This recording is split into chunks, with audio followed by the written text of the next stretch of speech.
Oui, oui, bah, je peux démarrer. Oui, je vous ai mis là parce que vous voyez, ça fait une très belle continuité avec le film de Marie-Monique Robin. Vous avez vu que depuis que le film est sorti, donc c'était en début d'année, donc les choses ont bien évolué, hein, puisque donc sur le bisphénol, on a ça, j'ai repris là, la une du Monde samedi dernier. Donc, sur le bisphénol A, un scandale mondial, donc avec 2 pages à l'intérieur du Monde et même l'éditorial sur le sujet. Et puis ce dessin que je vais utiliser maintenant. Pardon? C'est peut-être mieux. Ce dessin.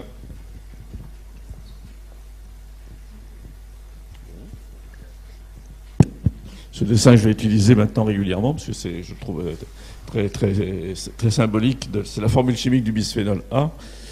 Donc, que tout le monde a reconnu quand même. Hein, parce que, donc, et puis, qu'est-ce qui s'est passé sur le bisphénol A? Ça permet de comprendre un peu pourquoi, effectivement, il faut aujourd'hui, enfin, on a besoin de protéger, d'avoir une loi de protection de l'alerte et de l'expertise. Voilà.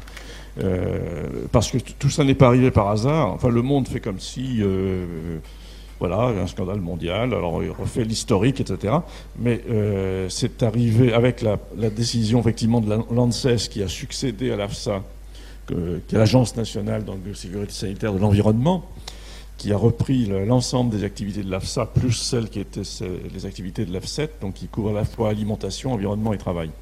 Et donc le 27 septembre dernier, coup de tonnerre, l'agence française reconnaissait effectivement les effets du bisphénol sur les effets des faibles doses plutôt du bisphénol.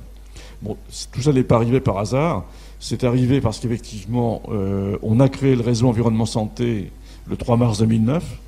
On est déjà venu d'ailleurs ici dans cette même salle en parler avec des membres du réseau. C'est à la fois des ONG comme le WWF, comme le MDRGF, donc maintenant devenu Génération Future, comme Objectif Bio, le C2DS, des associations de scientifiques comme la Fondation Sciences Citoyennes ou l'association Toxico-Chimie, des associations de professionnels de santé comme la CNMSE, des associations de malades comme Orage ou comme SOS-MCS.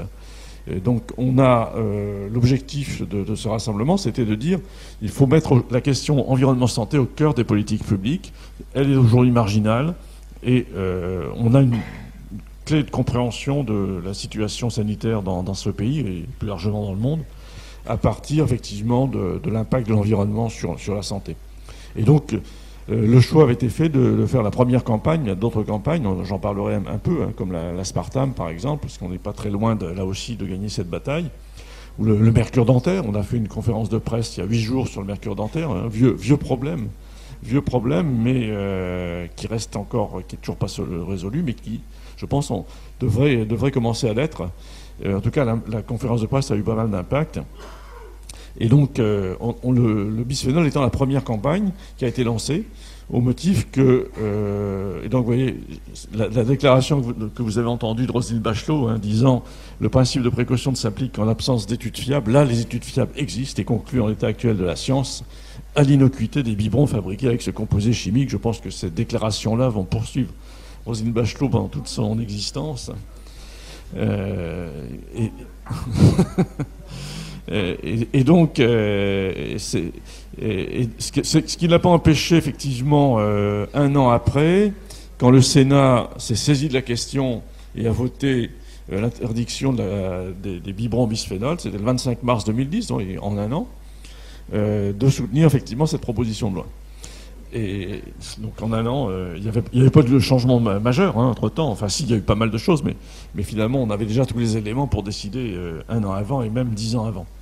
Et puis, suite à ça, l'Union européenne a suivi la France. Elle aurait pu annuler la décision française, elle a suivi la France.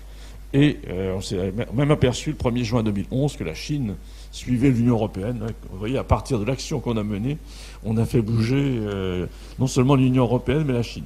Et récemment, le Brésil. Donc... Donc on peut effectivement... Moi, je crois que c'est important de bien comprendre que si on se mobilise, si on sait effectivement sur quoi on se mobilise, eh bien, on peut gagner. On n'est pas toujours c'est pas toujours la défaite qui nous attend quand on agit. Hein. Je pense, et moi c'est ma conviction, c'est pour ça qu'on a développé le réseau et on va continuer de le développer et gagner des autres batailles. Et puis, donc la suite de ça, ça a été effectivement le vote des députés, le 12 octobre. Alors, officiellement, ça a été voté unanimité moins 2 voix. En fait, on a vérifié, c'est l'unanimité tout court, puisque les 2 voix contre, on dit non, on s'est trompé. J'ai pas encore eu le temps de rectifier, vous voyez. On s'est trompé, on voulait voter pour. Donc, c'est l'unanimité. Donc, c'est quand même une belle victoire de voir l'ensemble des députés voter à l'unanimité une loi qui interdit le bisphénol dans les contenants alimentaires. Et c'est une décision qui est considérable, parce que les contenants alimentaires, c'est principalement les boîtes de conserve, hein, les canettes de boissons, hein, qui utilisent tous le même procédé de revêtement intérieur à base de résine polyépoxy qui est faite à partir de bisphénol. Et c'est la source principale de contamination, je vais vous le montrer. Et puis, donc le 27 septembre, l'ANSES avait rendu un rapport qui reconnaissait effectivement les effets des faibles doses, contrairement à ce qui a été dit pendant des années et des années. Là, donc là, le rapport dit effectivement les effets des faibles doses. Alors pourquoi effectivement, et le monde pose la question, mais que sait-on et depuis quand? C'est vrai, parce que maintenant on va se poser la question. Parce que là, tout le monde fait comme l'ANSES fait semblant de découvrir dans sa grande sagesse qu'il y a des problèmes avec les faibles doses. C'est très bien expliqué d'ailleurs dans le film de Marie-Monique. Donc on sait, c'est intéressant de voir l'histoire. On aurait pu prendre ces décisions il y a déjà très longtemps. En 1936, l'industrie pharmaceutique a testé le bisphénol et le distilbène en cherchant une hormone de synthèse, dans l'idée de prévenir les fausses couches. 1936. Donc le choix a été fait sur le distilbène, avec les conséquences que l'on sait. Hein. Mais on sait dès 1936 que le bisphénol est une hormone de synthèse. Et donc, en 1953, quand on met au point le polycarbonate, qui est le polymère donc du monomère de bisphénol, on fait déjà un choix qu'il n'aurait pas fallu faire. Parce qu'effectivement, on fait un polymère qui va se désintégrer. Le polymère se désintègre toujours un petit peu. Et donc on va utiliser ce polycarbonate pour notamment faire des biberons, faire des bonbonnes, et donc on va contaminer finalement notre alimentation, ce qui va être amplifié dans les débuts des années 70 avec l'invention des résines polyépoxy, et là qui utilisent là aussi le bisphénol, ils vont contaminer l'intérieur des boîtes de conserve. Donc on pouvait dès 36, même dès 53 ou dès 70 prendre une décision inverse. Et d'autant plus qu'avec le cas du distilbène, on s'aperçoit, ça a été commercialisé entre 1948 et 1971 aux États-Unis. En France, on s'est donné 6 ans de réflexion, comme d'habitude, pour l'interdire finalement. Et on s'est aperçu, parce qu'on s'est aperçu en fait dans les années 70, que ce distilbène induisait chez les enfants, chez les filles et chez les fils, des malformations génitales. Et c'est surtout la mise en évidence d'un cancer rare, mais un cancer du vagin, chez les filles, des femmes qui avaient utilisé ce distilbène. Et donc là, on avait tous les éléments. À partir de 71, on pouvait savoir que les perturbateurs endocriniens, on n'employait pas encore le mot, mais enfin les substances, les hormones de synthèse en tout cas, pouvaient induire des effets sur les enfants. Donc les femmes qui ont pris ce médicament n'ont pas eu de problème de santé. En plus, c'était inefficace par rapport aux fausses couches. En plus. Mais en plus, elles n'ont pas eu de problème de santé, mais c'est effectivement leurs filles ou leurs fils qui ont eu des problèmes de santé. Et récemment, Charles Sultan, qui vient d'ailleurs de recevoir un prix là cette semaine, et qui a été beaucoup critiqué, Charles Sultan, mais il a tenu bon, il a publié notamment les effets de l'environnement sur la reproduction, et notamment, il a montré avec son équipe des effets de type malformation génitale chez les petits-fils. Chez les petits-fils. Donc, votre grand-mère a pris un médicament dans les années 50 et vous vous retrouvez avec une malformation du pénis, parce que c'est effectivement c'est le pénis qui est mal formé, 50 ans après. Vous voyez ? Alors, vous n'êtes pas exposé, vous n'avez pas été exposé d'ailleurs, même indirectement, hein, en tant que fœtus, c'est le petit-fils. Mais ça, on le sait parce qu'effectivement, l'expérimentation sur la souris ou l'oral nous le montre. Et donc, on a développé le bisphénol dans des multiples usages. Et là, on reprend ça. Dans l'appareillage domestique, donc ça contamine l'alimentation, ça sert de revêtement aussi dans les canalisations d'eau, dans les cuves, des cuves de vin aussi. Donc ça dans les séments dentaires, donc c'est utilisé en dentisterie. C'est utilisé dans les instruments de musique. Ça peut surprendre, mais les instruments avant, effectivement, utilisent des anches en polycarbonate, pas tous, mais si on est musicien et qu'on professionnel ou même amateur, ça veut dire qu'on va sucer un morceau de polycarbonate pendant plusieurs heures par jour. Donc ça va se contaminer. Et puis les papiers thermiques, on en a parlé, les papiers, les petits quais de caisse, effectivement, contaminent à travers la peau. Et donc, c'était dit effectivement par Fomsal dans le film. Voilà, en 2007, voilà, autre date, on pouvait prendre la décision, là aussi, d'arrêter. Parce que là, on avait, sur la base de plusieurs centaines d'études, on dit que le bisphénol est impliqué dans le cancer du sein, cancer de la prostate, diabète de type 2, obésité, atteinte de la reproduction, problème de comportement. Voilà la synthèse que l'on a en avril 2008. Vous voyez, les troubles du comportement, on a une trentaine d'études.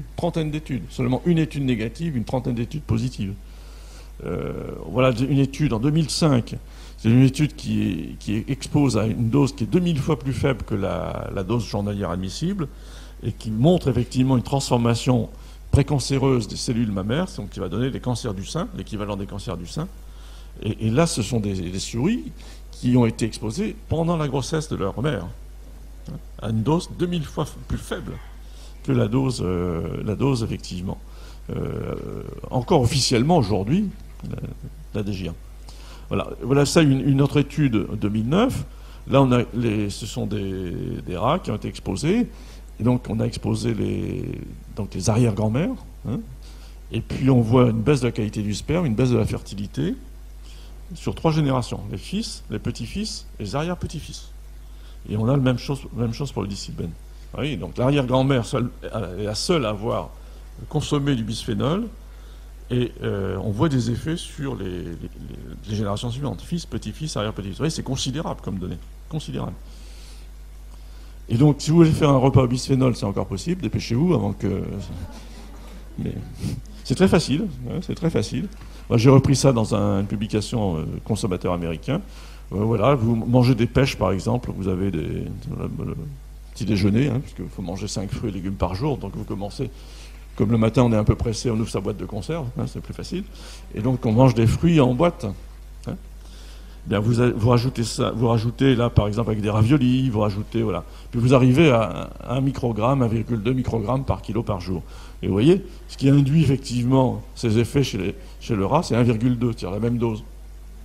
On est à la même dose. Et on est comme des rats. Enfin, en plus, dans cette affaire-là, on est fait comme des rats, d'ailleurs. Mais ça n'a pas empêché effectivement l'industrie des matières plastiques. Vous voyez, le 2 mars 2010, toutes les études qui avaient été publiées avant. Le 2 mars 2010, l'industrie continue de dire le bisphénol est utilisé en toute sécurité depuis plus de 50 ans. C'est l'une des substances les plus largement testées et étudiées. Se basant sur un grand nombre de résultats scientifiques avérés, les autorités sanitaires du monde entier ont conclu que les objets et matériaux à base de bisphénol sont sans danger dans leurs usages prévus, à la fois pour les consommateurs et les applications industrielles. Quand vous lisez ça, vous dites, bon, il n'y a pas de problème. Toutes les agences sont d'accord. Et effectivement, l'agence européenne, l'agence française, 2 mars 2010, vous voyez les études que je vous ai montrées avant, 2009, 2005, mais j'aurais pu vous en montrer plus de 500 comme ça. Que dit l'agence française? Les études de toxicité du bisphénol administrées durant la période périnatale des rongeurs qui ont été menées sur les normes internationales n'ont jusqu'à ce jour pas objectivé de risque pour la santé aux doses auxquelles le consommateur est exposé. Donc c'est un mensonge. Ça s'appelle comme ça. Ça s'appelle un mensonge. Et donc, qu'est-ce que l'on a fait, nous, en tant que réseau environnement santé? Eh bien, on a fait une veille scientifique. Aujourd'hui, on a l'accès à la documentation scientifique assez facilement. Chacun peut le faire. Vous allez sur la base Medline, c'est accessible. Vous tapez bisphénol et vous avez toutes les études qui ont été faites sur le bisphénol. Vous avez les résumés. Dans à peu près la moitié des cas, vous pouvez même avoir l'article en entier. Mais ce n'est pas souvent, c'est pas utile forcément, parce que le résultat est dans le résumé. Bon, il faut maîtriser évidemment l'anglais. Mais et donc on a fait cette étude. Là, on vient de faire la dernière veille en septembre. Donc on est passé d'ailleurs sur septembre, entre mai 2009 Et septembre 2011, on est à 186 études. 186 études ont été publiées sur le bisphénol, et à 95%, elles disent qu'il y a un problème. Et donc, en fait, ce qui s'est passé, c'est que les agences, l'agence française, l'agence européenne, exprimaient leur avis à partir des 5% d'études qui ne montraient pas d'effet. Et en fait, ce que l'on a fait en tant que réseau, c'est qu'on a effectivement... Ces données-là sont tout à fait vérifiables, hein, chacun peut faire le même travail. Bon, il y a les études chez l'animal, les études chez l'humain. Quand on dit « Ah, c'est pas encore démontré chez l'homme », 54 études, 26 études chez l'humain, et puis 28 sur les cellules. Il y a suffisamment de preuves. Hein. Et donc, qu'est-ce que nous avons fait? Bien, nous avons envoyé tous les 3 mois, j'ai envoyé une lettre à Madame Bachelot, j'ai envoyé une lettre à...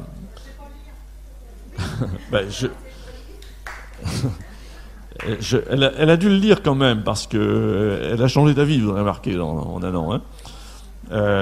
Et donc, on a envoyé aussi une lettre.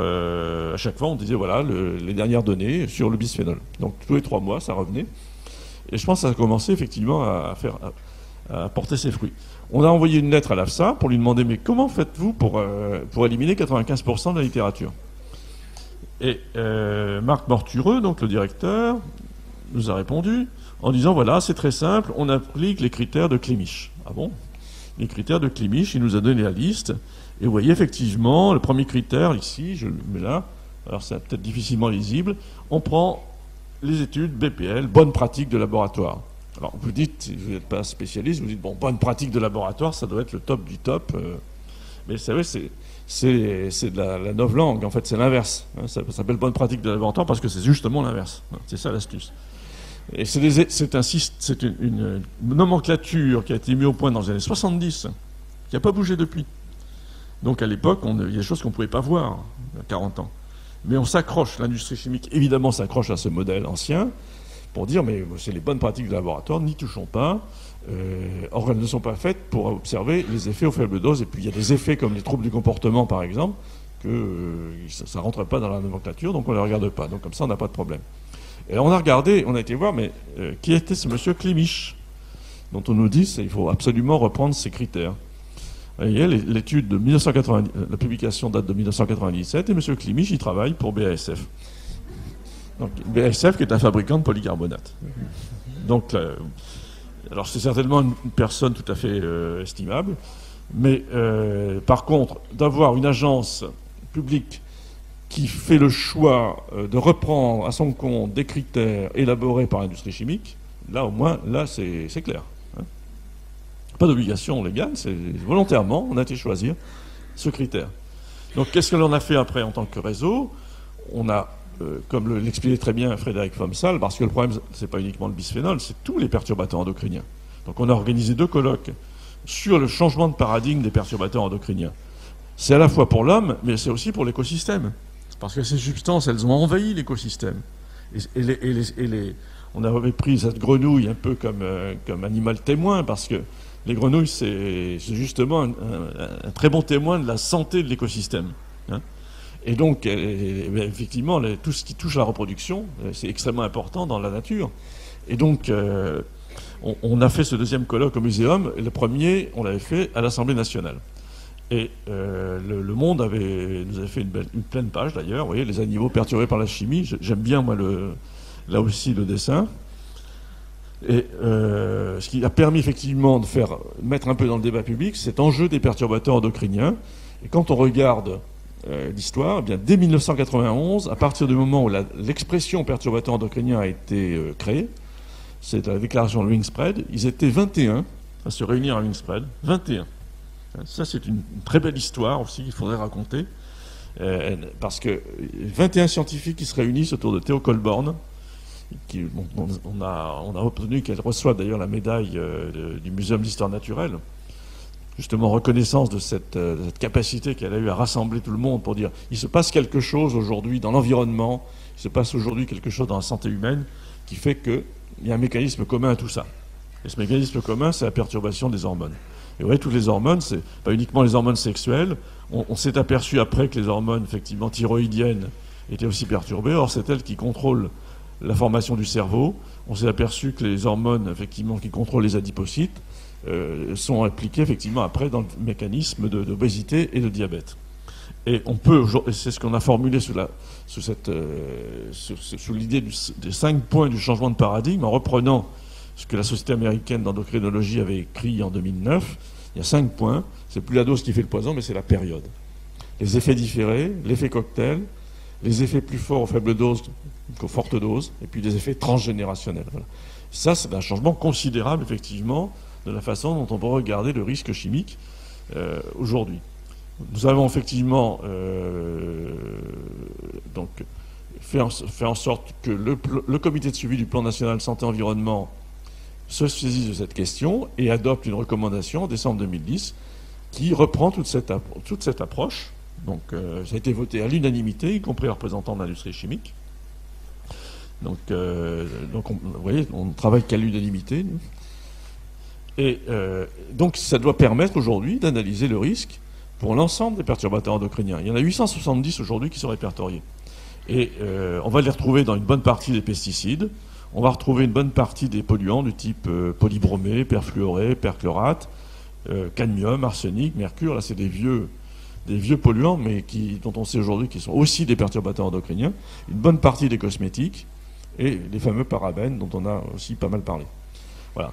Tout ça a été possible aussi parce qu'un certain nombre de responsables politiques, et je lui rends hommage, comme Gérard Bapt, qui a aussi beaucoup agi sur la question du médiateur, s'est saisi de la question et a joué son rôle de député. C'est-à-dire qu'il a interpellé les agences en permanence. Et c'est la séquence que vous voyez dans le film de Marie-Monique Robin, c'est une séquence qui a été faite, qui a eu lieu à l'Assemblée nationale à l'invitation de Gérard Bapt, qui préside le groupe Santé-Environnement à l'Assemblée nationale, ce qui a obligé la direction de l'AFSA, à l'époque, de venir s'expliquer, et ça a fait apparaître très clairement que leur point de vue ne reposait pas sur des données scientifiques.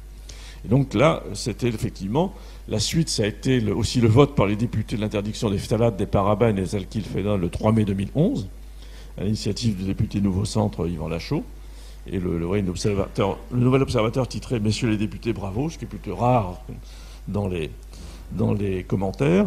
Et la suite de ça, c'est la campagne que nous lançons. Hein.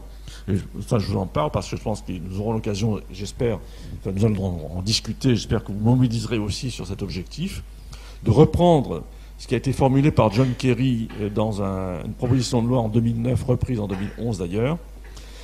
John Kerry, c'est l'ancien candidat démocrate aux élections américaines, qui a élaboré, non, c'est pas lui qui l'a élaboré, il l'a élaboré à partir de ce que la Société d'endocrinologie américaine avait rédigé.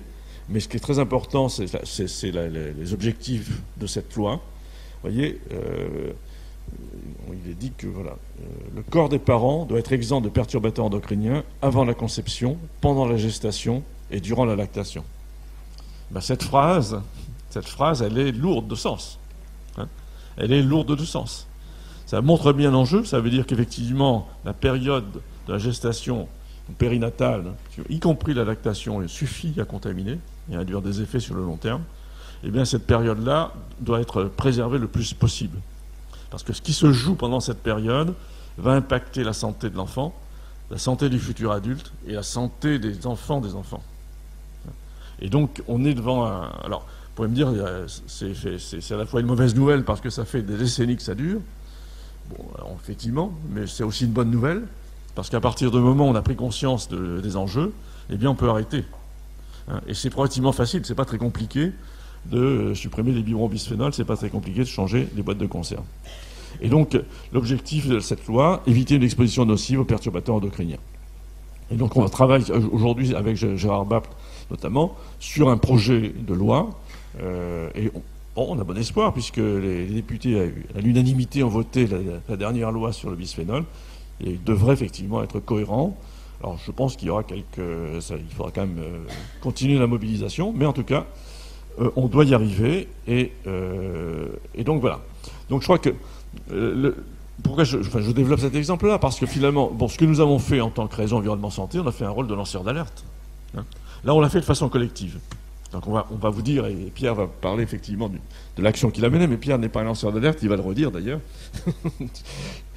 Enfin, ce que l'on fait là, c'est effectivement de prendre les données scientifiques et de les mettre dans le débat public. Hein. Il se trouve qu'aujourd'hui, dans notre système, faire ça, si vous faites ça, vous prenez des risques. Voilà. C'est pour ça qu'on a constitué le réseau, parce que là, on s'est protégé. Moi, il m'est arrivé sur un autre dossier, qui est le dossier des éthers de glycol. C'est un dossier que j'avais porté dans les années 90, oui, qui était des solvants très utilisés dans les peintures à l'eau, hein, tous les produits à l'eau d'ailleurs. Des solvants dont on s'est aperçu à l'époque que c'était des substances toxiques pour la reproduction. Eh bien, j'ai développé un travail de recherche sur le sujet et je me suis retrouvé licencié pour faute lourde de l'INRS, là où je travaillais. Donc, c'est ce qui m'a conduit, après, avec d'autres, à créer la Fondation Sciences Citoyennes pour justement mettre au point, travailler sur un projet de loi qui puisse protéger les lanceurs d'alerte et protéger le dispositif d'expertise. Alors, là, c'est l'exposé que j'ai fait vendredi dernier au congrès de la Société française de santé publique, oui, qui avait pris comme thème l'expertise. Donc, pourquoi effectivement on en arrive à cette situation-là? Moi, je crois qu'on a un problème. Le fond du problème, c'est la relation science-société, quoi. On a encore dans notre société beaucoup de gens qui pensent que on n'a pas le droit de critiquer le progrès. Voilà, le progrès, François, est toujours très positif. Il ne peut pas y avoir un revers à la médaille. Et donc, dans ce modèle-là, on ne va surtout pas chercher la relation santé-environnement, puisqu'on ne sait jamais, on pourrait trouver des effets. Et donc, critiquer tel ou tel procédé, tel ou tel mode d'alimentation. Et ça n'est pas accepté. Et donc, c'est ce qui s'est passé dans le cas de l'amiante, c'est ce qui s'est repassé dans le cas du bisphénol, et c'est ce qui se passe aussi dans le cas de l'aspartame. Hein, c'est une absurdité, l'aspartame. C'est une substance toxique, cancérogène d'ailleurs, et la réglementation repose sur des études qui sont fausses. Donc là, on a vraiment la totale aussi. Et donc aujourd'hui, il faut travailler sur un modèle effectivement, un nouveau modèle. Voilà, à partir d'une vision écosystémique de la santé. Je pense qu'il faut considérer que la santé, c'est la 4e crise écologique. Alors, je profite de faire un petit peu de publicité, puisque c'est le titre du livre que je suis en train d'écrire en ce moment, donc qui devrait sortir en janvier. La santé, c'est la 4e crise écologique. C'est ce qui permet de comprendre et de situer l'enjeu par rapport à l'épidémie de maladies chroniques.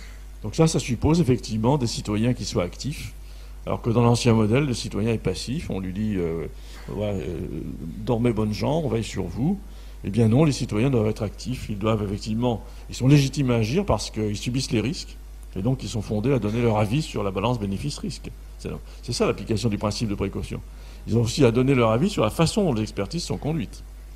Et dans cette vision-là, les scientifiques doivent produire de la connaissance scientifique selon une déontologie transparente. Quand je vois effectivement comment l'expertise a été faite sur le bisphénol, avec des expertises reposant sur une méthodologie tout à fait inacceptable, eh bien ça ne peut pas continuer. Donc il faut effectivement une haute autorité qui définisse la méthodologie et qui le surveille. Qui surveille effectivement la façon dont elle est appliquée, et donc mettre le débat scientifique dans le débat social. Voilà. Et donc dans ce modèle-là, eh bien, voilà, je vais peut-être terminer sur ça. Voilà. Donc c'est le sens de cette proposition de loi qui a été rédigée notamment avec des juristes, dont on espère effectivement, je pense qu'on a de bonnes raisons de penser qu'assez prochainement, on doit arriver à avoir cette loi qui veillera notamment au conflit d'intérêts. Hein. Je ne l'ai pas dit, mais dans les gens qui ont pris la position à l'AFSA en 2008, le président de ce groupe, c'était un consultant qui travaille pour Total. Bon, c'est pas déshonorant de travailler pour Total, mais ça s'appelle un conflit d'intérêts. Dans le groupe des experts, il y avait 2 experts qui venaient de l'industrie de la conserverie, donc qui utilisent effectivement ce procédé. Donc ça n'est pas acceptable. Eh bien, avec ce dispositif que nous proposons, un comité qui aurait été constitué avec des gens ayant des conflits d'intérêts qui se répartiraient de ce comité, eh bien, les citoyens auraient la possibilité de saisir la haute autorité en disant, mais là, ce comité ne répond pas aux critères d'indépendance de l'expertise.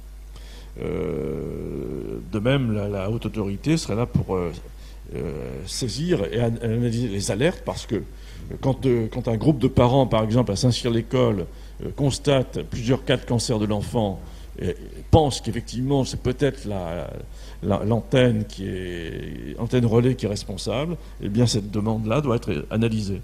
Le fait de penser que ça puisse être responsable, ça ne veut pas dire que c'est forcément le cas. Mais en tout cas, le fait qu'il y ait plusieurs cas de cancer de l'enfant, ça suppose, ça mérite d'être investigué, parce qu'on a peut-être là la possibilité de comprendre ce qui se passe. Et en tout cas, il faut écouter effectivement ces alertes et les traiter. Et puis le troisième point, c'est protéger les lanceurs d'alerte, effectivement, parce que, et là je vais passer après la parole à Pierre, parce que c'est aujourd'hui encore, bon ça change, mais si prendre la parole publique en disant, ben voilà, sur le dossier du sel, où c'était le cas d'Étienne Sandrier sur les champs électromagnétiques, hein, on a gagné cette bataille, ce jugement, parce qu'effectivement Étienne était poursuivi pour diffamation, hein, une somme, je ne sais plus d'ailleurs combien on lui demandait, considérable, et on a gagné cette bataille. Hein. Et d'autres batailles ont été menées, que Véronique Lapides, qui aussi à Vincennes avait mené la bataille pour dire, mais il y a des cas de cancer de l'enfance sur Vincennes, c'est peut-être en relation avec la pollution des sols par la société Kodak, et qui a été poursuivie après, là aussi, pour diffamation. Et on a gagné aussi ce procès. Donc, mais on ne peut pas tout gérer par des procès, parce que c'est lourd, et puis tout le monde n'a pas la capacité de mener cette bataille, et puis on n'est pas sûr de résultats non plus à chaque fois. Donc il faut effectivement un dispositif qui permette aux lanceurs d'alerte, qui ne soient pas uniquement des scientifiques, ça peut être un citoyen, hein, un salarié qui dans son entreprise voit effectivement, ce que je pense précisément à un contremaître qui avait dénoncé la façon dont étaient traités les résidus les farines animales, et qui a été licencié parce qu'effectivement dans l'entreprise aujourd'hui, eh bien, c'est le principe de subordination, vous devez faire ce que votre employeur vous dit, hein, vous n'êtes pas là pour aller parler sur la place publique pour dire ce qui se passe dans l'entreprise. Eh bien ça devrait effectivement être protégé par la haute autorité. Voilà, ça c'est l'enjeu. Et puis il faut arriver aussi à une directive européenne à partir de ce qu'on sera capable de faire en France, mais on a montré sur le bisphénol que maintenant la France, il faudra s'y faire, est devenue un pays en pointe. Voilà. Merci.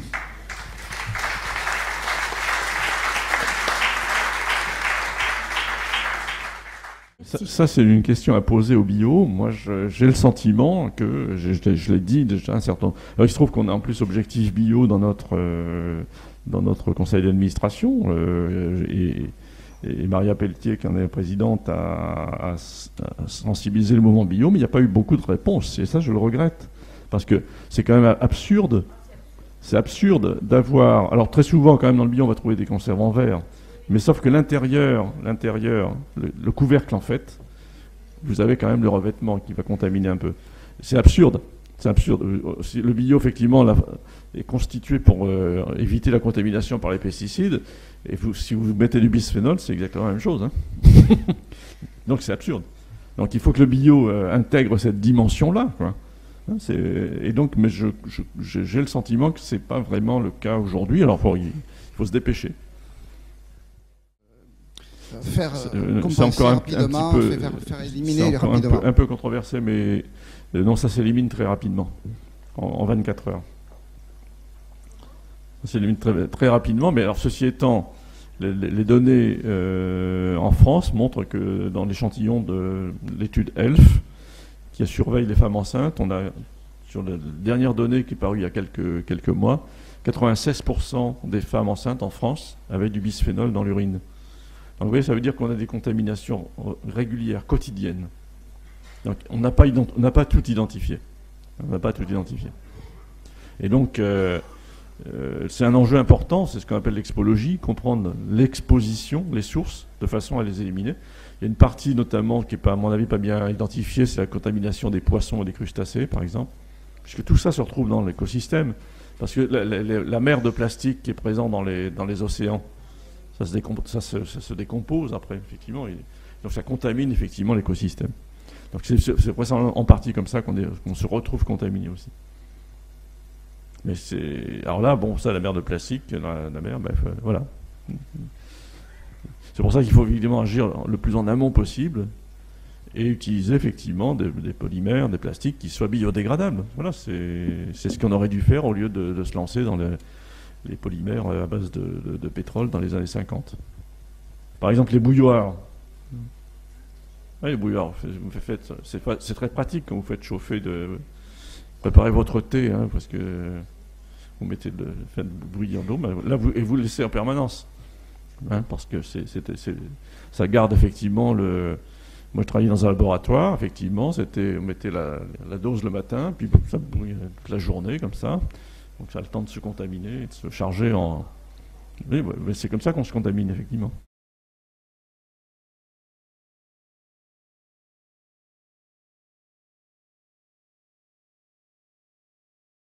Bonjour.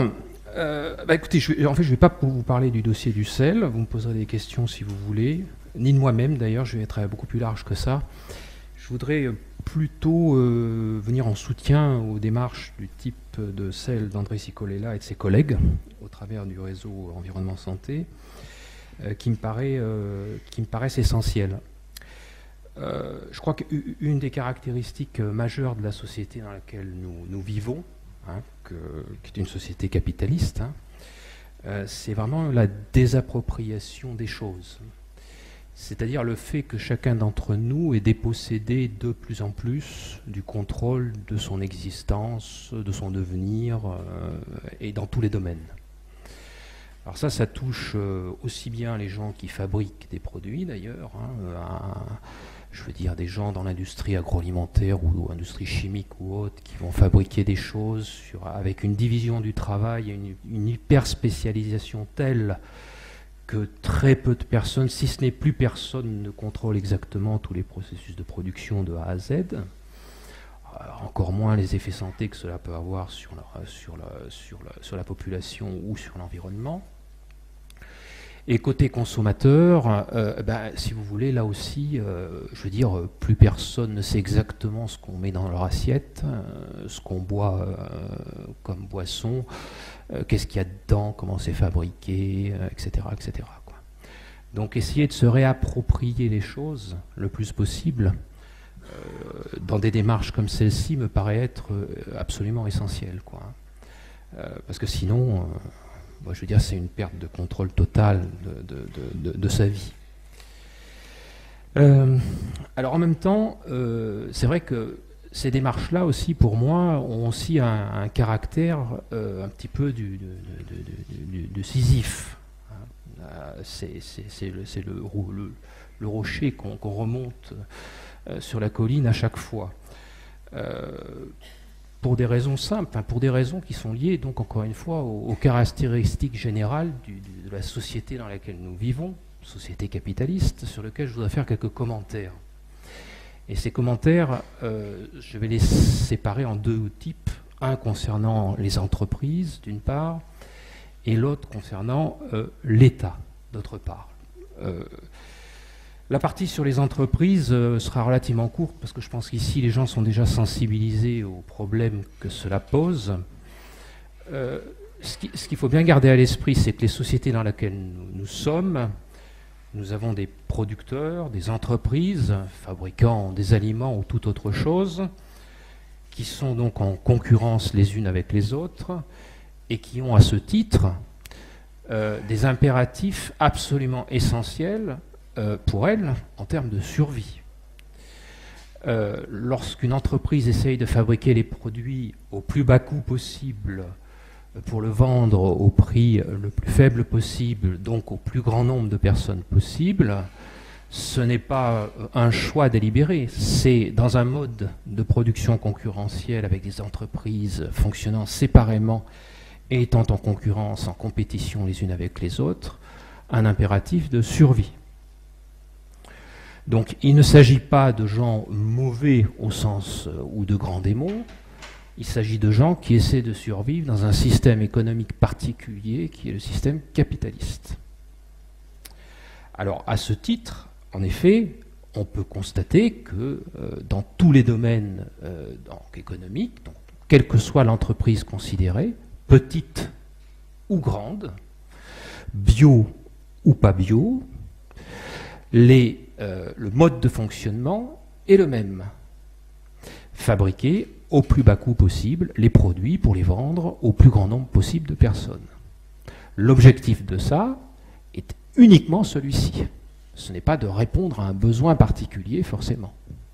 Ça me fait penser à une déclaration, par exemple, du président, directeur général de US Steel. Steel, c'est la multinationale de l'acier américaine, qui disait il y a quelques années, US Steel ne fabrique pas de l'acier, US Steel fait du profit.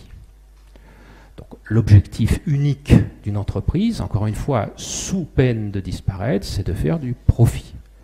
Le moyen de faire du profit, c'est de fabriquer des produits, et non pas l'inverse. Donc ça, c'est fondamental. Encore une fois, c'est vrai pour une petite entreprise ou une grande entreprise, bio ou pas bio. Hein. Bon. Alors ensuite, il n'est pas étonnant, dans un contexte comme celui-ci, de voir effectivement ce que vous avez pu voir dans la présentation d'André Cicolella ou dans le film de Madame Robin, et je pense que vous avez dû constater ça à de multiples reprises, qu'effectivement, le seul objectif dans les entreprises, c'est de faire du profit. Aujourd'hui, par exemple, si on prend des problèmes de santé publique bien connus, mettons par exemple le tabagisme, vous savez qu'effectivement, grâce à un certain militantisme aussi, le problème du tabagisme dans les pays occidentaux, européens, américains pour l'essentiel, a été en partie résolu, en partie seulement. En tout cas, son impact en termes de santé publique a été largement diminué par une certaine réglementation. Il faut bien voir que cette réglementation ne s'applique pas au reste de la planète. Au jour d'aujourd'hui encore, le business de la cigarette est, en termes de volume et de chiffre d'affaires, en augmentation si on prend la planète dans son ensemble. Essentiellement dans les pays émergents, Brésil, Inde, Chine en particulier, mais bien d'autres pays également comme l'Afrique. Même type de commentaire pour des produits à base d'amiante ou de plomb. Là aussi, grâce à un certain militantisme, nous bénéficions d'une certaine législation en Europe de l'Ouest et aux États-Unis depuis 10, 15, 20 ans. Ces législations n'existent pas ailleurs. Donc là encore, une multinationale française fabriquant des produits de construction, par exemple, dont le nom est bien connu, continue de fabriquer au jour d'aujourd'hui, alors qu'elle participe au désamiantage des bâtiments en France, fabrique des produits, des matériaux de construction à base d'amiante pour l'Amérique du Sud, hein, etc., etc., etc. Bon. De ce côté-là, si vous voulez, enfin, je veux dire, c'est faire preuve d'une grande naïveté que de s'attendre à autre chose que ça. Hein. Il s'agit, encore une fois, d'écouler le plus grand volume de marchandises possible, fabriquées au plus bas coût, permettant de faire le plus de profit possible. Alors, par exemple, dans le domaine alimentaire, par exemple, ça se traduit par quoi? Dans le domaine alimentaire, vous avez donc une frénésie de production visant à faire essentiellement du profit, non pas à répondre à des besoins. Est-ce que vous savez combien il y a de types de produits alimentaires proposés à la vente actuellement en France, à peu près, à la louche? Entre 500 000 et 600 000 produits différents. Est-ce que vous croyez que ça répond à un besoin physiologique quelconque de proposer autant de produits? La réponse est non. Cette fabrication frénétique de produits vise à faire du profit à tout prix, pas du tout à répondre à un besoin physiologique particulier de l'espèce humaine ou de la population. Je veux dire, il y a des données extrêmement fiables. Avec quelques centaines d'aliments, l'homme se nourrit très très bien et vit en très bonne santé, très très vieux. Il n'y a pas besoin de toute cette pléthore absolument démente de produits proposés à la vente. Parce que la question, effectivement, c'est le bisphénol dans les canettes, dans les contenants des plats cuisinés ou dans les bouteilles de plastique. La question peut-être de fond, parce que là encore, aucune illusion à avoir sur ce plan-là. Le bisphénol A est interdit, qu'est-ce qui va être utilisé à la place? Un autre produit au plus bas coût possible. Ça, c'est un critère absolument indispensable pour les entreprises concernées. Comment ce produit-là va-t-il être évalué? en sachant que pour l'évaluer correctement, vous l'avez vu dans ce qui vous a été présenté, il faut souvent des périodes de temps très longues. À ce titre, d'ailleurs, je souligne quand même que moi, je suis tout à fait d'accord avec tout ce qui a été dit là par André Cicolella ou Romain dans son film, sauf que il y a une limitation majeure quand même pour les modèles animaux, c'est que ce sont des expositions qui sont relativement courtes, malgré tout. Ce n'est pas parce qu'on ne voit rien sur des modèles animaux qu'il n'existe forcément rien sur des expositions longues chez l'homme, pendant 20, 30, 40 ans, n'est-ce pas, où il n'existe absolument aucune expérience qui dure aussi longtemps actuellement dans tous ces domaines de type expérimental. Donc, quel type de produits de substitution? Comment vont-ils être évalués? Une grosse question. Mais ce qui est sûr, c'est qu'il va se reposer systématiquement le même problème de fond, qui est donc le coût de fabrication de ces produits-là. Alors, une question qui pourrait se poser de manière plus large, justement, c'est faut-il autant de boîtes de conserve, de bouteilles plastiques, de plats cuisinés, etc. On pourrait imaginer un système alimentaire plus simple, permettant de fonctionner avec beaucoup moins de contenants. À discuter. Sur la partie entreprise, je m'arrêterai là. Maintenant, sur la partie pouvoir public, État. Alors là, j'insiste plutôt sur cette partie-là parce que je crois qu'elle fait l'objet d'une certaine illusion pour beaucoup de personnes, voire d'un certain fétichisme. Deux anecdotes avant de devenir un peu plus sérieux. Je reprends justement sur ce qu'on vient de discuter là. Le film de Madame Robin qui est sorti, je crois, au printemps ou quelque chose comme ça de cette année. Au moment de la sortie de ce film, il y a eu une cellule de crise qui a été mise en place. Une cellule de crise qui a été mise en place au ministère de la Santé pour distribuer donc des éléments de langage permettant de réagir donc aux propos qui seraient tenus par ce film. Donc, notez bien donc une cellule de crise, non pas chez les fabricants de bisphénol ou d'aspartame, mais au ministère de la Santé. Deuxième petite anecdote, peu avant, et c'est d'ailleurs sur ces recommandations que le vote des députés s'est fait donc au printemps, sur l'interdiction des phtalates et autres perturbateurs, l'expertise collective de l'INSERM sur ces perturbateurs endocriniens qui a été rendue publique au printemps, qui a duré plusieurs mois, enfin près de 6 mois auparavant. Expertise collective de l'INSERM qui aboutissait à des conclusions très similaires à celles de l'ANSES qui a été évoquée ici. Alors, ce qui est tout à fait intéressant, c'est que cette expertise donc, collective de l'INSERM a fait l'objet d'un blackout en termes de communication, d'une part, avec là encore un contrôle immédiat de toute communication extérieure par le ministère de la Santé, qui a contrôlé de A à Z la communication de l'Institut de l'INSERM suite à ces recommandations, et qui a été pris la main dans le sac en présentant un communiqué de presse dont on pouvait, si on le mettait en miroir avec le contenu réel des recommandations, montrer qu'il s'agissait d'une manipulation pure et simple des recommandations de l'INSERM. Là encore, les équipes du ministère de la Santé. Alors, moi je voudrais quand même un petit peu dérouler, si vous voulez, le rôle des pouvoirs publics. Hein, parce que, je veux dire, André Cicolella vous a montré un petit peu l'historique du bisphénol. Il a parlé brièvement d'un autre dossier sur lequel il a travaillé, qui sont les éthers de glycol. Mais je veux dire par là, ça s'est passé exactement de la même façon pour l'amiante, pour le plomb, pour le tabac, pour le sel, etc., etc., etc. Hein. Je veux dire, il n'y a pas un seul domaine qui échappe. C'est-à-dire des pouvoirs publics qui ne sont en aucune façon, là pour défendre la santé de la population ou l'environnement, hein, mais qui sont là pour défendre avant tout les intérêts économiques des entreprises. Ça, c'est absolument fondamental à comprendre ça. Sinon, on se met le doigt dans l'œil à ce niveau-là.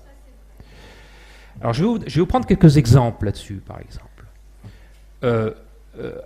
Une manière, par exemple, pour les pouvoirs publics ou pour les entreprises, de développer des secteurs d'activité dont on peut se poser la question, la finalité de ces secteurs d'activité. Prenons par exemple les biocarburants, par exemple. C'est de manière systématique, ça se passe actuellement en Europe comme aux États-Unis.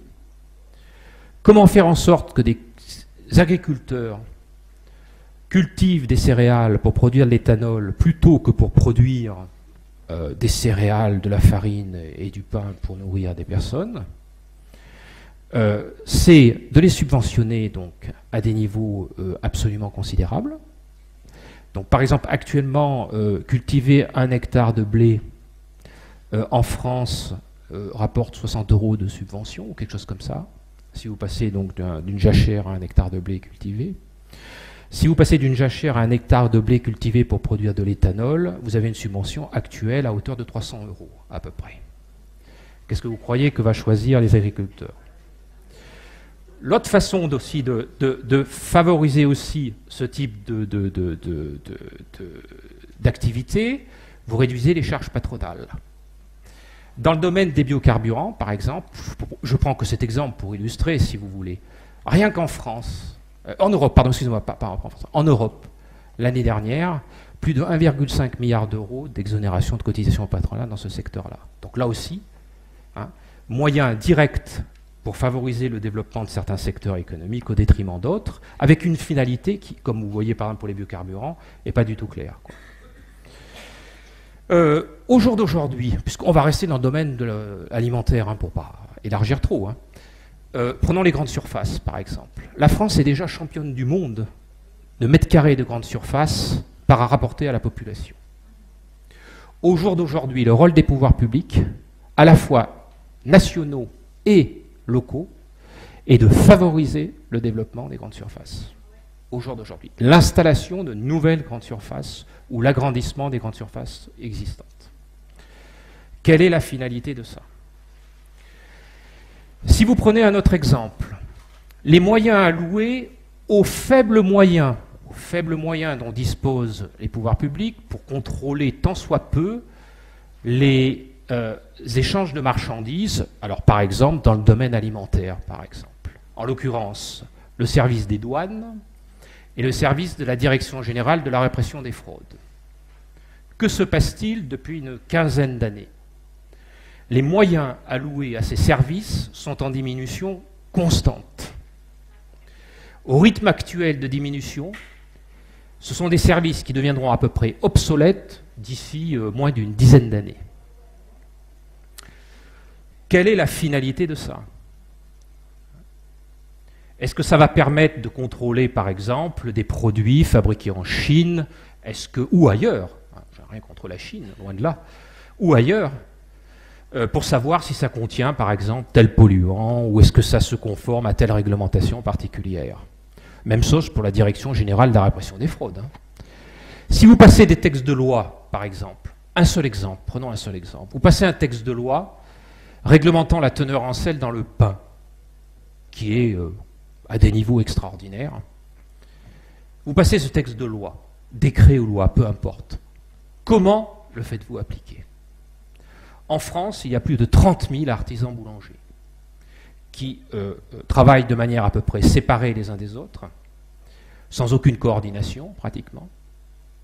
Si vous n'avez pas donc des personnels, par exemple, au sein de la Direction générale de la répression des fraudes, vous n'avez aucun moyen d'appliquer un texte de loi de ce type.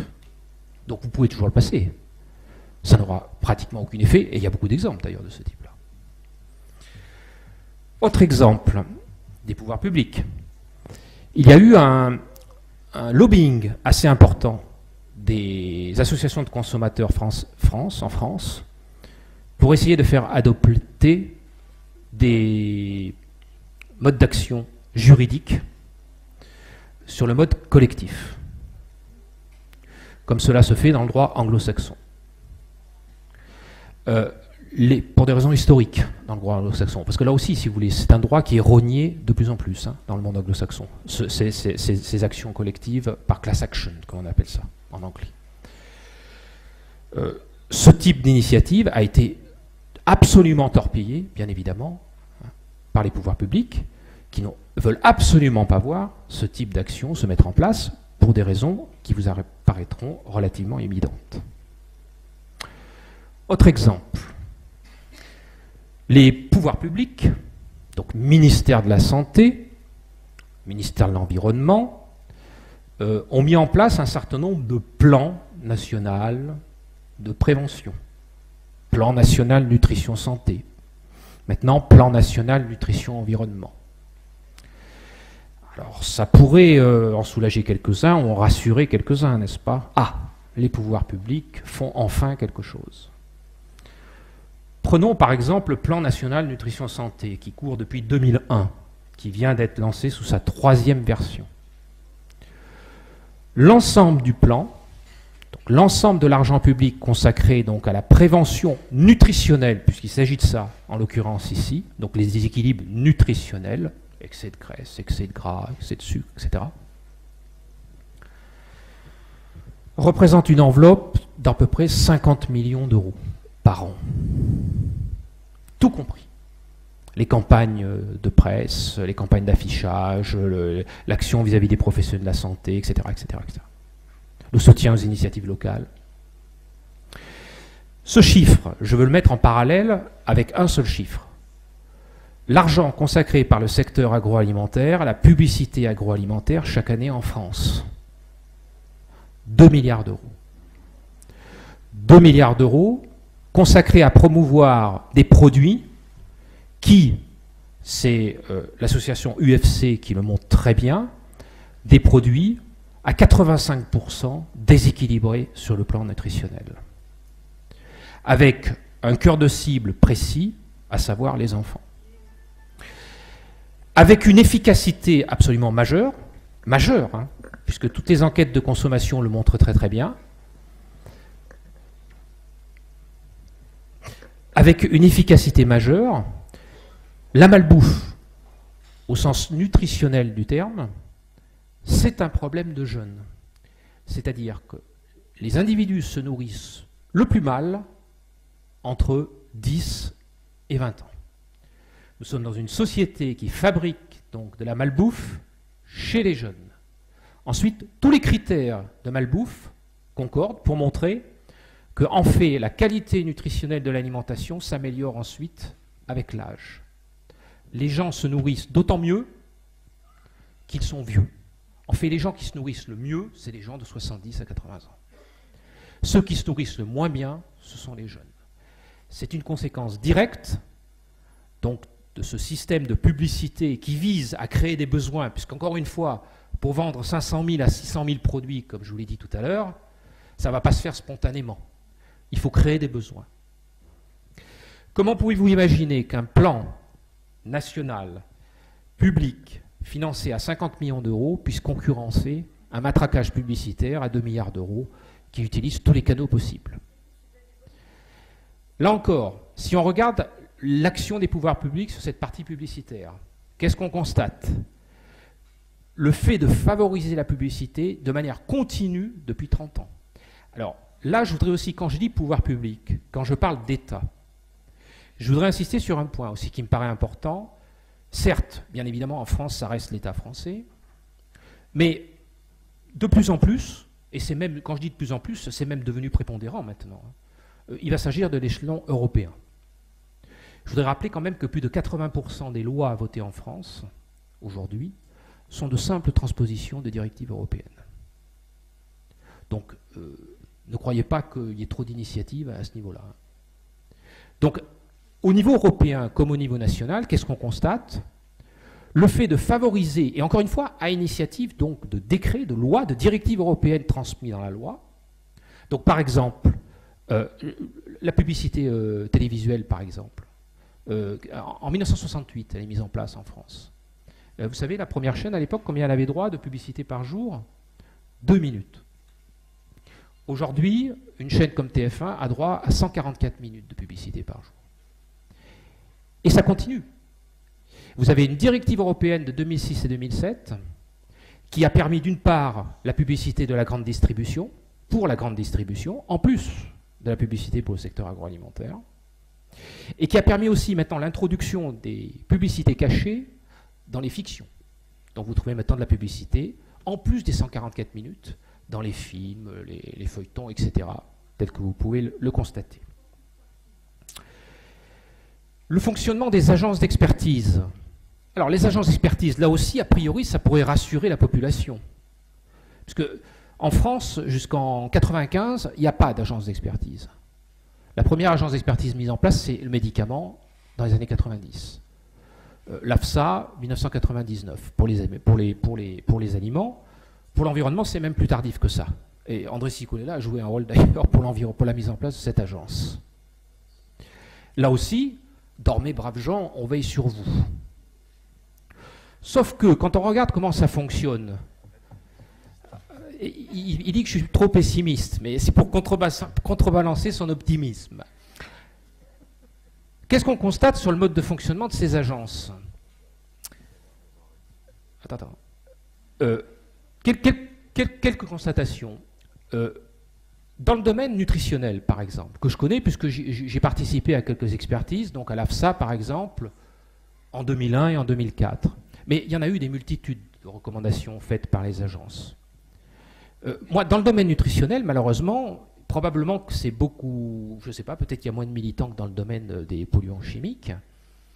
Une caractéristique systématique de ces recommandations, c'est qu'elles n'ont eu absolument aucun effet. Aucun effet. Donc, trop de sucre, trop de sel, trop de graisse, etc., etc., etc. C'est comme pisser dans un violon. Aucun effet. D'ailleurs, c'est très simple. Moi, j'ai une lettre de Mme Bachelot de 2008, qui, dans la lettre, dit le problème de l'excès de sel. C'est une lettre qu'elle m'a envoyée parce que c'était à la suite du procès que nous avons gagné contre l'industrie du sel, où elle me rappelait que le problème de l'excès de sel est un problème de santé publique majeur, à cause de ses conséquences en termes de maladies cardiovasculaires en particulier dans la population. Et elle disait un peu plus bas, toute la stratégie est actuellement orientée vers l'autodiscipline et le volontariat du secteur agroalimentaire pour réduire les teneurs en sel dans les aliments préparés. Ouais, on y va. Donc, l'autre chose aussi sur les agences qui me paraît très important quand même, les agences fonctionnent avec des chercheurs qui sont appelés en tant qu'experts. C'est arrivé à André Cicolella, c'est arrivé à moi, ça arrive de manière très régulière. On fait appel à des chercheurs de la communauté scientifique qui travaillent au CNRS, à l'INSERM ou à l'INRA. Comment va-t-on faire pour fonctionner avec des experts de ce type lorsqu'on sait que le financement de ces organismes donc, publics est de plus en plus réduit? Depuis une quinzaine d'années, il devient de plus en plus difficile de faire une recherche sur un fonds sur des fonds provenant exclusivement donc, de fonds publics. Je voudrais rappeler par exemple que l'argent du grand emprunt, dont on a beaucoup parlé actuellement, pour développer les centres d'excellence et la recherche en France, est distribué à 100%, je dis bien à 100%, dans le cadre de partenariats publics-privés. Donc il faut donc des partenariats avec des industriels ou des entreprises pour pouvoir toucher de l'argent pour ce fonds, pour faire une recherche originale à ce niveau-là. Comment voulez-vous que les agences puissent développer donc une expertise indépendante, objective, dans un contexte comme celui-ci? Ça serait intéressant d'en discuter avec les instigateurs de ce type de démarche. Bon, quelques exemples, on pourrait développer beaucoup plus que ça. Ouais. Donc je vais m'arrêter là. C'était juste pour souligner qu'à mon avis, certes, c'est absolument fondamental d'essayer encore une fois de s'approprier soi-même, individuellement, collectivement, le plus possible, de pouvoir contrôler ce qui vous arrive, ce qui nous arrive chaque jour dans notre vie quotidienne. Par contre, je pense que le faire sans remettre en question le mode de fonctionnement de la société dans laquelle nous sommes aujourd'hui me paraît être quand même un mode de fonctionnement un peu à la Sisyphe, dont, encore une fois, je ne sais pas quelle sera l'issue à la fin du compte, quoi. Voilà. Donc c'était pour vous donner une vision peut-être plus pessimiste que celle d'André Cicolella, ou peut-être plus réaliste que celle d'André Cicolella. Non, je sais pas. J'avais pas vu Pierre depuis un moment et je pensais pas le trouver aussi dépressif. Ah non, je ne suis pas dépressif. Non, je suis pas moi d'un optimisme béat et j'ai suffisamment d'années de militantisme pour le savoir. Mais je ne pense pas qu'avec un discours aussi négatif, on puisse changer les choses. Et en plus, ça ne correspond pas à l'évolution des choses. Je viens de le démontrer, si tu veux. La bataille du bisphénol, on l'a gagnée. On n'a pas tout gagné, évidemment, mais on l'a gagnée. Elle n'est pas venue par hasard, elle est venue parce qu'effectivement l'opinion aujourd'hui a changé, oui, l'opinion est consciente, et on doit se battre de plus en plus, continuer ce que chacun fait autour de soi, dans les associations où on est, et le travail de chacun est important. Tout seul, évidemment, ça, on peut avoir le point de vue, effectivement, que développe Pierre. Je ne pense pas que ça corresponde à la situation aujourd'hui. On a la preuve aujourd'hui qu'on peut changer les choses. Et il faut continuer dans ce sens-là. Il faut savoir où on va. C'est pas en pleurnichant qu'on change les choses. C'est en agissant. Voilà, tout à fait. On a cette capacité en tant que consommateur. À partir du moment où on a commencé à poser la question des parabènes, eh bien vous avez vu les cosmétiques que tout le monde a dit sans parabènes. Voilà. Eh bien c'est comme ça qu'il faut poser les problèmes. Et ça n'interdit pas d'avoir des réformes politiques. Et là où elles sont mises en œuvre, les agences. Moi, je suis à l'origine de la création de l'AFSET. Je savais très bien ce que je faisais en proposant cette agence. Je ne pensais pas que du jour au lendemain, les choses allaient changer. Néanmoins, aujourd'hui, on a des agences. Je préfère la situation avec une agence que sans agence, que j'ai connue avant. Je préfère une agence aussi qui travaille dans une logique, effectivement, avec une méthodologie, avec une déontologie qui soit fixe, que ce qu'on a vécu ces derniers temps. Eh bien ça, c'est des batailles qu'on va mener, qu'il faut gagner. On ne change pas les choses non plus d'un coup de baguette magique.